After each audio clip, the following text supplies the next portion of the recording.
Have you ever wondered why one Village bookstore or coffee shop in your neighborhood does incredibly well while others make no money and they have to shut the doors? Well, in this video, we're going to talk about 3 invisible barriers that prevent you from making your Village retail store the incredible success that you deserve. And by the end of this video, you'll know exactly whether those barriers are killing your customer traffic and how you can fix them. Hey friends, and welcome back to Village Retail 101, the channel that helps make your Village retail business profitable so that you can take the vacations you deserve with the people you love. And if we haven't met, hey, my name's Erik, and before I became a specialist in helping the owners of Village businesses in the area where I live, I owned my own business for 14 plus years, and I tackled every issue from marketing to strategy to finance and hiring staff. The reasons people aren't visiting your physical store often have nothing to do with the physical store itself. Research shows that nearly 70% of purchasing decisions, they occur long before someone actually steps foot inside your physical store location. So this brings us to the 4 stages of customer decision making. Now, understanding and fixing any one of these, you're going to immediately improve your business. And while there's no guarantee that you're going to see huge profits overnight, I am confident that when you stack all 4 of these together and start to fix them, you're going to see incredible progress and you're going to put yourself on the fast track towards better customer traffic and more vacations. So let's get into it. Stage 1 is awareness. Now, this is the first time that a potential customer discovers your business. Maybe they drove by it, maybe they heard it from a friend, maybe they saw a social media clip and they decided, okay, that looks kind of interesting. Stage 2, consideration. This is where they're thinking, hey, that place really does look cool. Maybe I should make the trip and go check it out. And they're going to start looking at your Google reviews and they're going to start taking a look at your website. Stage 3 is decision. This is the moment a customer actually decides, yep, tomorrow I'm going to that bookstore.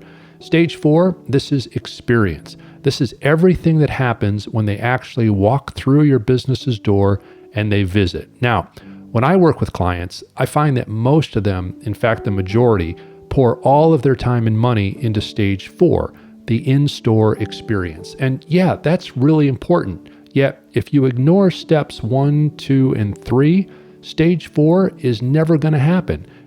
So now that you have a better idea of how customers make their purchasing decisions, let's get to those 3 invisible barriers that prevent customers from ever walking into your Village store.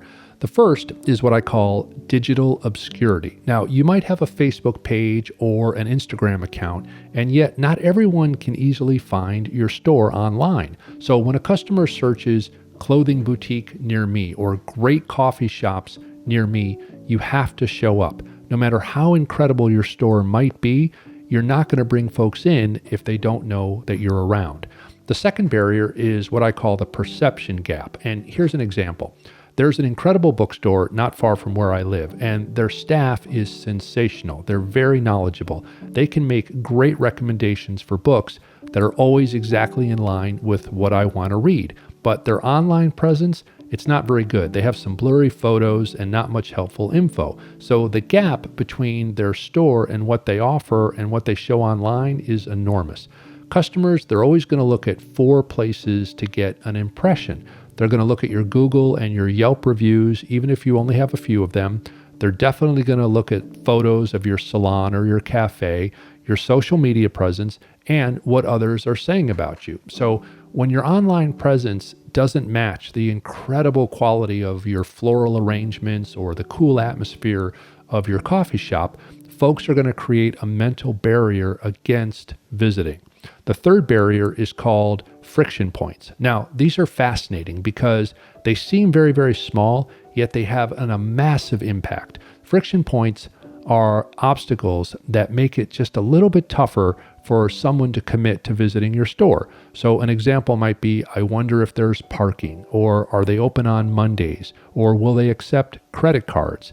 Where are they located exactly? Is it before or after the firehouse? And now you're asking, that's great, Erik. Why should I care?